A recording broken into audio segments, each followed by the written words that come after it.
오늘 함께 할 하나님의 말씀은 창세기 27장 27절부터 28장 9절인데요. 저는 성경으로 구약 39페이지에 있습니다.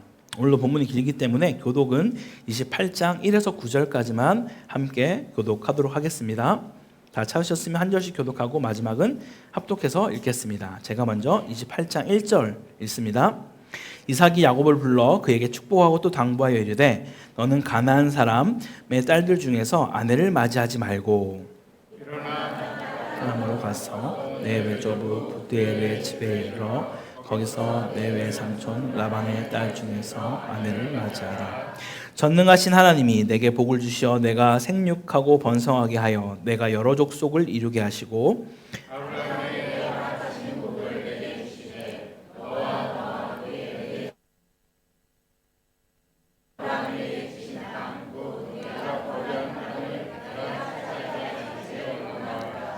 이에 이삭이 야곱을 보내매 그가 밧단아람으로 가서 라반에게 이르렀으니 라반은 아람 사람 부두엘의 아들이요 야곱과 이삭의 어머니 리브가의 오라비더라.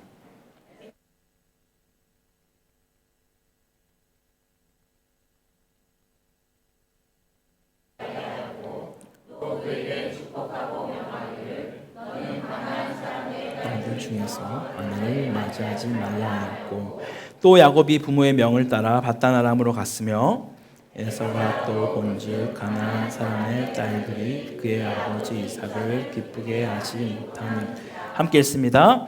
이에 에서가 이스마엘에게 가서 그 본처들 외에 아브라함의 아들 이스마엘의 딸이요 느바요스의 누인 마할랏을 아내로 맞이하였더라. 아멘. 할렐루야. 오늘도 변함없는 마음으로 주의 말씀을 사모하며 예배의 자리에 함께 하신 모든 성도님들 위해 그리스도의 평강과 긍휼과 풍성한 은혜가 가득하기를 간절히 소망합니다. 8월은 휴가철이기도 해서 여행 중에 예배 함께 하시는 방문자분들도 꽤 많이 계십니다. 보통 3박 5일의 짧은 일정 중에도 이 반나절을 떼어 예배에 참여하는 일은 그 자체로 참 귀하고 큰 헌신이라 생각되어집니다. 이 시간 주님의 말씀 앞에 마음을 여실 때 하나님께서 각 심령에 친히 말씀하시고 만나주신 은혜가 있기를 간절히 소망합니다. 그리고 우리 성도님들에게도 매주 새로운 얼굴들과 함께 예배할 수 있다는 것, 그 또한 참 특별하고 복된 기회라고 여겨집니다. 예배는 혼자가 아니라 주 안에서 한 마음으로 하나님께 나아가는 공동체 축복인 것이죠. 오늘 예배가 성령 안에서 하나된 기쁨을 누리며 하나님께서 기뻐 받으시는 예배 되기를 간절히 소망합니다. 어릴 적 우리는 한 번쯤 이런 경험을 해본 적이 있을 겁니다. 엄마가 야 거기 들어가지 마, 절대 들어가지 마 라고 말했는데 장난을 삼아 문을 열고 들어가다가 그만 위에 있는 화병을 깨트린 거예요. 그리고 엄마가 달려오시는 소리에 놀라서 울먹거리며 엄마 죄송해요, 다시는 안 그럴게요 라고 울음을 터뜨리는 그런 경우들이 있을 겁니다. 근데 하지만 이 눈물의 진짜 이유가 무엇이었을까요? 화병이 깨진 것이 정말 죄송해서 울었던 것일까요? 아니면 혼날까봐 무서웠던 걸까요? 사실 그때 우리의 마음은 엄마의 말씀을 어긴 것에 대한 슬픔보다는 일이 잘못된 것, 잘 들어가서 안 깨졌으면 괜찮았는데 이 화병이 깨진 것 때문에 그 무서움, 어떤 내가 벌을 받을까봐 그거에 대한 두려움으로 울게 된 것이겠죠. 이것은 보통 우리가 후회라고 표현을 합니다. 후회는 자신이 한 행동이나 선택에 대해 느끼는 슬픔이나 마음인 것이죠. 상황이 잘못된 것에 대한 아쉬움이고 자신에게 생긴 손해에 대한 감정적인 반응입니다. 그래서 주로 내가 왜 그랬을까? 라는 식의 후회하는 감정에 초점이 맞춰져 있습니다. 그런데 회개는 좀 다릅니다. 회개는 내가 잘못했음을 인정하고 그 잘못에서 돌이켜서 앞으로는 다른 길을 가겠다라는 결단인 것이죠. 관계를 회복하고자 방향을 아예 바꾸어 버리는 것입니다. 진정한 회개는 내면의 변화와 함께 삶의 방향을 바꾸려는 적극적인 노력을 함께 내포하고 있습니다. 자백하고 자책하고 그 결과에 대해 괴로워하는 것이 아니라 원인에 대해 괴로워하고 그것을 바꾸는 것입니다. 그런데 우리의 신앙생활 속에서도 종종 이 두 가지를 혼동하는 경우가 참 많다라는 것이죠. 눈물을 흘리기도 하고 마음을 아파하기도 했는데 정작 삶은 그대로, 생각도 그대로, 방향도 그대로인 경우가 참 많다라는 것이죠. 오늘 본문에 나오는 에서의 삶도 그랬습니다. 그는 울었고요. 억울했고 눈물로 아버지를 붙잡았습니다. 하지만 그는 자신이 하나님의 뜻을 무시했다라는 그 사실에는 눈뜨지 못했습니다. 그의 눈물이 진짜 회개의 열매로 이어지지 않았다라는 것이죠. 반면 이삭은 깨어났고 돌이켰으며 말씀을 기준 삼는 복의 길로 그는 들어섰습니다. 오늘 우리는 이 이삭과 에서의 삶을 통해 이렇게 질문해 볼 수 있겠죠. 나는 지금 회개하고 있는가? 아니면 단지 후회함 가운데 머물러 있는가를 말입니다. 감정이 아니라 방향이고 눈물이 아니라 돌이킴. 오늘 우리가 진짜 붙들어야 할 회개, 그 참된 모습을 함께 본문을 통해 같이 확인해 보겠습니다. 첫 번째, 회개하지 않는 성도의 상황에서도 하나님은 일하십니다. 여러분, 지난주 본문을 기억하십니까? 등장한 네 인물 가운데 하나님의 언약을 진지하게 붙들고 있는 사람은 단 한 사람도 존재하지 않았습니다. 에서는 장자의 권리를 한 끼 식사와 바꾸는 가벼움으로 살았고요. 이삭은 하나님의 뜻보다 자신의 입맛을 우선시했습니다. 리브가와 야곱은 언뜻 보기에는 언약을 붙드는 것처럼 보였었지만 결국은 자신의 만족과 욕망을 위해 거짓과 속임수를 일을 꾸미는 그런 자들이었습니다. 그들 모두는 하나님의 뜻보다 자신의 감정과 욕구, 필요를 앞세운 선택을 했던 자들이었습니다. 특히 이삭의 모습은 더 분명하게 드러납니다. 하나님의 언약보다는 이 사랑하는 내 아들 에서가 가져다주는 그 별미에 더 마음이 쏠려 있었기 때문입니다. 야곱의 목소리를 듣고 의심은 했습니다. 분명히 이 목소리가 에서가 아닌데? 라고 생각은 했지만 자신의 그 무뎌진 손의 감촉과 옷의 냄새만을 믿고 에서라고 착각을 하게 되는 것이죠. 결국 그는 야곱임을 모른 채 에서에게 복을 준다 생각하고 결국 그 복을 빌어줍니다. 즉 그는 지금 하나님의 뜻을 분별하여 축복하는 것이 아니라 자신의 감각과 기대에 따라서 자기의 방식대로 축복을 하고 있는 것이죠. 영적으로 깨어있지도 못했고 여전히 자기중심적인 판단 속에서 그는 축복을 하고 있었다라는 것입니다. 그런데 놀랍게도 이러한 어둠과 혼란 속에서도 하나님의 일하심은 중단되지 않았다라는 거예요. 하나님은 인간의 실패, 어리석음, 그리고 회개 없는 상태조차도 넘어서서 자신의 언약을 한치 오차도 없이 반드시 이루어 가십니다. 할렐루야. 물론 이것이 하나님의 뜻의 거짓과 속임수를 통해 이루어져야만 했다라는 말을 드린 것이 결코 아닙니다. 하나님은 언제나 정직하고 거룩한 방식으로 일하시기 때문입니다. 그러나 우리의 연약함조차도 하나님의 선하신 뜻을 이루는 도구로 주님은 사용하실 수 있다라는 것이죠. 여기서 우리가 반드시 기억해야 할 것이 있습니다. 이 사실이 우리의 죄와 욕망을 정당화해 주는 면죄부가 되어서는 안 된다라는 거예요. 어차피 하나님이 일하시니까 나는 내 방식대로 살아도 상관없다라는 식의 태도는 복음을 오해한 것이고 매우 위험한 신학적 착각일 수 있습니다. 이른바 한 번 구원받았으니 무엇을 해도 괜찮다라고는 구원파적 오용과는 전혀 다른 이야기라는 것이죠. 하나님은 우리의 죄악을 통해 일하시는 분이 아니라 그 죄악을 넘어서 그것을 꺾고 정결케 하시며 자신의 거룩한 뜻을 이루어가는 분이심을 믿으시기 바랍니다. 이삭이 회개하지 않은 상태였음에도 불구하고 하나님은 자신의 언약을 반드시 성취하셨습니다. 그리고 지금 이 시간 우리의 삶 속에도 동일하게 일하고 계신다라는 것이죠. 우리가 실수하고 방향을 잃고 때로는 하나님의 뜻을 제대로 붙들지 못할 때조차도 주님은 여전히 우리를 붙들고 계신다는 그 사실을 여러분 믿으시기 바랍니다. 사랑하는 여러분, 혹 지금 여러분의 삶 속에 무지와 연약함, 방황과 침묵이 자리하고 있더라도 하나님은 그 속에서조차 멈추지 않고 일하고 계심을 믿으십시오. 그러나 그 은혜를 결코 가벼이 여기지 마십시오. 하나님은 단지 우리의 후회를 기다리는 분이 아니라 진짜 회개와 돌이킴으로 돌아오기를 간절히 기다리십니다. 그분의 선하심을 신뢰하며 다시 하나님의 언약 앞에 정직하게 서게 되는 오늘 이 시간 되기를 간절히 소망합니다. 두 번째로 회개가 아닌 후회만 하는 성도는 여전히 자기 생각만 붙들고 살아갑니다. 본문 27장 30절부터 41절 이르기까지는 이 에서에 대한 이야기가 나오게 됩니다. 마치 야곱의 축복 이후에 이 에서가 등장하는 이 내용들이 한편의 드라마 같은 그런 긴장감을 우리에게 주고 있습니다.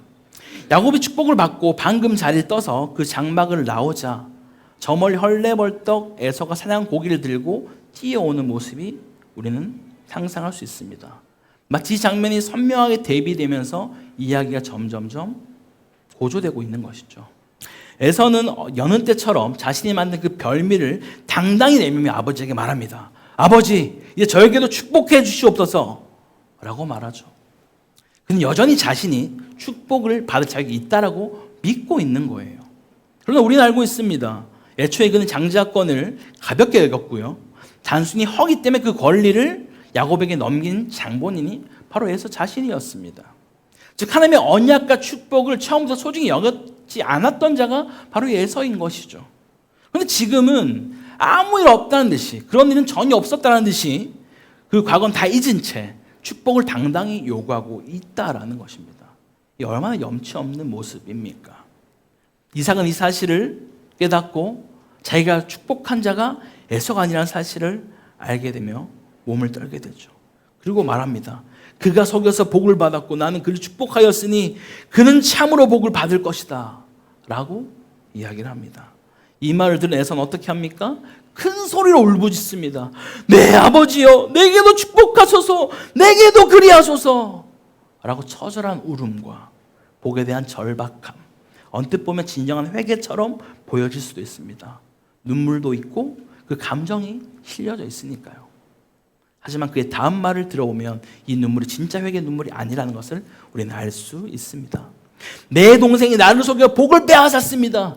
두 번째로 나를 속였습니다 라고 그는 자신이 피해자라고 이야기를 하죠. 하지만 이는 사실이 아닙니다. 장자권을 팔았고 축복을 소홀히 여긴 것도 본인 자신이었습니다. 그럼에도 그는 자신이 무엇을 잘못했는지는 전혀 돌아보지 않고 오직 잃어버린 그 복에만 집착해서 말하고 있다라는 것이죠. 즉 그의 눈물은 죄에 대한 통회가 아니라 잃어버린 것에 대한 그 아쉬움, 즉 후회함 뿐이었다라는 것이죠. 히브리서 12장 17절 말씀은 이 장면을 이렇게 해석합니다. 우리 함께 읽겠습니다. 시작. 그가 그 후에 축복을 이어받으려고 버림바가 되어 회개할 기회를 얻지 못하였느니라. 에서는 울었습니다. 감정은 정말 격하게 격렬했습니다. 그러나 회개는 없었던 것이죠. 그의 마음은 여전히 하나님이 아닌 자기 중심을 향하여 있었고 삶의 방향도 여전히 그대로였습니다. 이것이 바로 후회의 전형적인 모습인 것이죠. 감정은 폭발하지만 삶은 변화되지 않습니다. 눈물은 있지만 돌이킴은 없습니다. 죄에 대한 자각도 없고 억울함만 남아 있다라는 것이죠. 물론 28장에 돌아가게 되면 에서가 마치 이제는 돌이킨 듯한 행동을 보여주는 것처럼 여겨집니다. 그는 가나안 여인들이 아버지 이삭을 기쁘게 하지 못하는 것을 깨닫고 다른 여인을 아내로 맞이하려고 하죠. 이것을 28장 8절은 이렇게 이야기를 합니다. 에서가 또 본즉 가나안 사람의 딸들이 그의 아버지 이삭을 기쁘게 하지 못하는지라. 에서가 지금 이전에 아버지가 다시 한번 야곱을 불러서 축복하며 그를 밧단아람으로 보내는 걸 보았습니다. 왜요? 가나안 여인과 결혼하지 않기 위해서 보내는 걸 보았던 것이에요. 그리고 생각을 합니다. 아버지가 가나안 여인과 결혼한 걸 별로 기쁘게 여기지 않는구나. 물론 이전에도 그랬을 겁니다. 근데 보이지 않았던 거죠. 근데 그걸 마치 깨달은 것처럼 지금 이야기를 합니다. 근데 그가 누구를 선택했을까요? 9절을 함께 같이 읽겠습니다. 시작. 이에 에서가 이스마엘에게 가서 그 본처들 외에 아브라함의 아들 이스마엘의 딸이요 느바요스의 누이인 마알랏을 아내로 맞이하였더라. 가나안 여인을 피하려고 했던 그 선택이 표면적으로는 마치 바른 방향으로 돌이키는 것처럼 보여졌지만 그러나 결국 그가 택한 여인은 하나님의 언약 밖에 있는 이스마엘의 딸이었다라는 것이죠. 이것이 후회의 본질입니다, 여러분.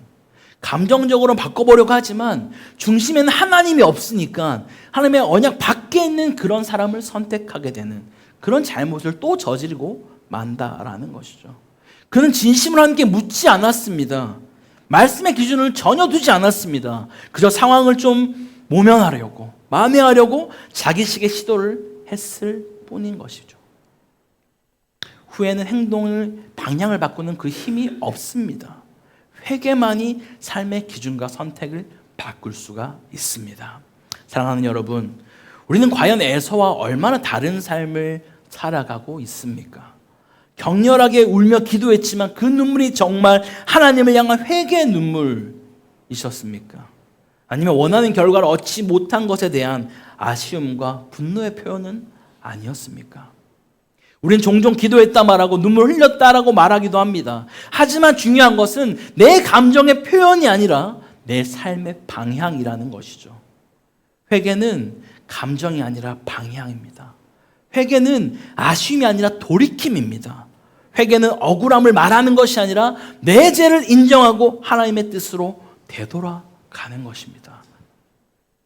에서는 흉내는 냈지만 진짜로 바뀌진 않았습니다. 하나님이 아니라 자기 판단이 앞섰고 돌이키는 척했지만 여전히 자기 중심의 선택을 한 자가 바로 에서였습니다. 오늘 우리는 이런 후회에 머물러 있지는 않으십니까?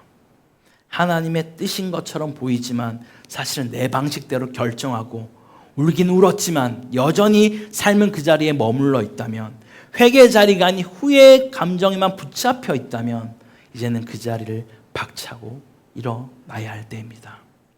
눈물로 끝나는 신앙이 아니라 삶의 방향이 바뀌는 그 회개의 신앙이 되기를 바랍니다. 자기의 뜻을 내려놓고 하나님의 말씀을 붙드는 우리 모두가 되기를 간절히 소망합니다. 마지막 세 번째로, 회개하고 돌이킨 성도는 하나님의 약속을 붙들게 됩니다. 야곱의 사건 이후 이삭의 모습은 눈에 띄게 달라집니다. 그동안 그는 육적인 본능과 욕심에 따라 움직였고요. 하나님의 뜻보다 자신의 입맛에 더 마음을 두고 있던 자가 바로 이 이삭이었습니다. 그런데 28장에 들어서면서 이삭은 완전히 다른 방향으로 자신의 삶을 돌이킵니다.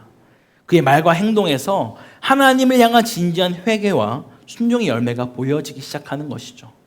이삭은 야곱을 다시 불러서 이렇게 당부합니다. 28장 1절 2절 요약한 말씀 제가 잠깐 읽어드리겠습니다. 너는 가나안 사람의 딸들 중에서 아내를 맞이하지 말고 밧단 아람 외조부 부델의 집에 가서 라반의 딸 중에서 아내를 맞이하라. 이제서야 정신을 차리고 어떻게 결혼을 해야 될지를 분명하게 그가 제시하고 있는 것이죠. 자신의 취향대로가 아니라 하나님의 뜻에 근거하여서 결정하는 모습을 보여주고 있다라는 것입니다. 자기의 기준이 아니라 말씀의 기준으로 방향을 틀었다라는 거예요. 그리고 나서야 그는 정말 제대로 된 축복을 야곱에게 선언합니다. 우리 함께 3절 4절을 같이 한번 읽어보겠습니다. 시작. 전능하신 하나님이 내게 복을 주시어 내가 생육하고 번성하게 하여 여러 족속을 이루게 하시고 아브라함에게 허락하신 복을 내게 주시되 너와 함께 내 자손에게도 주사 하나님이 아브라함에게 주신 땅 곧 내가 거류하는 땅을 내가 차지하게 하시기를 원하노라. 아멘. 이것은 단순한 감정의 회복이 아닙니다, 여러분. 말씀이 그의 기준이 되었고 하나님의 언약이 그의 중심이 되었다라는 증거의 고백인 것이죠. 이전에는 감각을 따랐지만 이제는 계시를 따르고 있습니다. 욕망을 따르던 삶에서 하나님의 약속을 붙드는 삶으로 그가 돌이켰다라는 것이죠. 이것이 바로 회개의 참된 모습입니다. 회개는 단순한 후회나 감정의 표현이 아니라 삶의 방향이 완전히 전환되는 것이죠. 여기서 우리가 한 가지 오해하지 말아야 할 사실이 있습니다. 이삭이 가나안 여인들과 결혼을 금지한 것이 마치 유대인만 선택받았고 다른 모든 민족은 배제된 것처럼 여기는 생각은 오해입니다. 성경은 결코 사람을 민족이나 혈통으로 차별하지 않습니다. 가나안 여인들이 문제였던 이유는 그들이 가나안 여인이었기 때문이 아니라 그들의 삶의 방식과 그 우상 숭배, 성적 타락과 영적 부패로 인하여서 하나님을 올바르게 섬길 수 있도록 하는 것에 조금 더 도움이 되지 않았기 때문에 그들을 금한 것이죠. 하나님이 경계하신 것은 혈통이 아니라 죄의 문화였고요. 이방인이라도 하나님을 알고 믿고 돌이킨 자들은 기꺼이 언약 백성으로 받아들였습니다. 가깝게는 예수님의 족보 안에 그 증거가 곳곳에 들어가 있죠. 유다의 며느리로 살았던 그 다말이 낳은 그 아들도 예수님의 족보 안에 들어가게 됩니다. 가나안 지역 여리고에 살았던 기생 라합도 예수님의 족보에 들어가게 되죠. 절대 들어올 수 없다고 여겼던 그 모압 족속 모압 여인 룻도 보아스와 결혼함으로써 예수님의 족보 안에 들어오게 되는 것을 우리는 볼 수 있습니다. 이들의 공통점이 무엇일까요? 혈통이 아니라 믿음입니다. 참된 회개가 있었기에 그들은 하나님의 약속을 붙드는 자로 있었다라는 것이죠.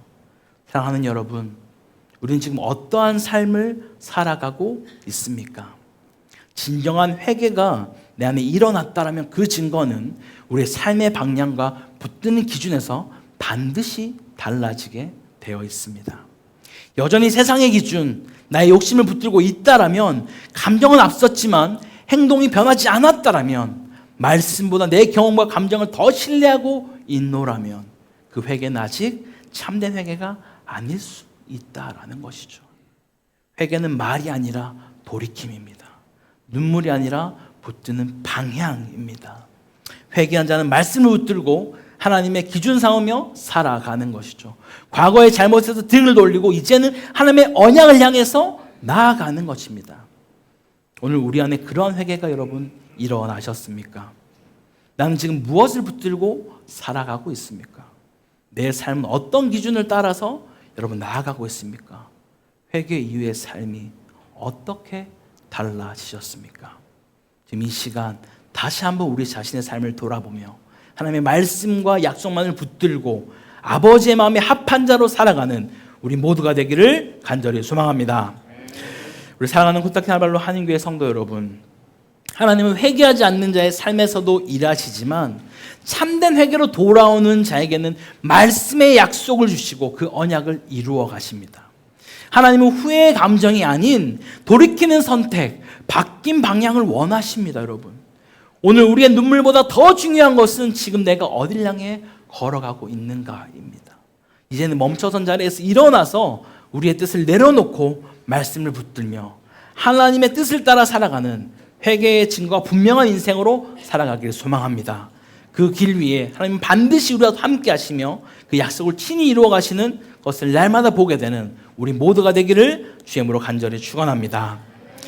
우리 함께 같이 찬양 우리의 마음을 좀 고백하기 원합니다.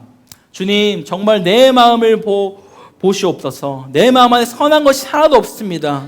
주님, 그 마음을 돌이켜서 이제는 내가 주님만을 향해 나아가기를 원하오니 참된 회개로 나아가는 복된 인생으로 인도해달라고 우리 함께 같이 찬양하며 나아가겠습니다. 주님 마음 내게 주셔서 함께 찬양합니다.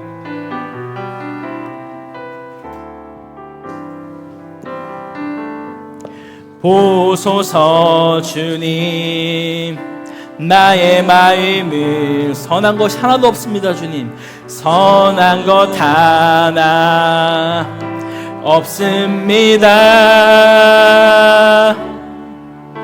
그러나 내 모든 것 주께 드립니다. 사랑으로 안으시고 날 새롭게 하소서. 다시 한번 찬양합니다. 보소서, 보소서 주님, 나의 마음은 선한 것 하나 없습니다. 그러나 내 모든 것 주께 드립니다. 사랑으로 안으시고 날 새롭게 하소서. 아멘. 주님 마음 내게 주소서. 내 아버지, 주님 마음 내게 주소서. 나를 향하신 주님의 뜻이 이루어지도록 주님 마음 내게 주소서. 주님 마음 내게 주소서. 주님 마음 내게 주소서. 내 아버지 주님 마음 내게 주소서. 나를 향하신 주님의 뜻이 이루어지도록 주님 마음 내게 주소서. 우리 함께 말씀을 기억하며 기도하기 원합니다. 주님, 내가 더 이상 감정에 머무르지 않고 삶의 방향이 바뀌는 참된 회개가 내 안에 일어나게 하여 주시옵소서. 하나님의 뜻을 분별하고 내 뜻이 아니라 말씀의 기준을 두는 그런 선택을 하게 하여 주시옵소서. 회개한 자로서 하나님의 약속을 믿고 끝까지 붙들며 도행하는 삶을 살게 해달라고 우리 주님 한번 잡고 같이 기도하겠습니다. 주여,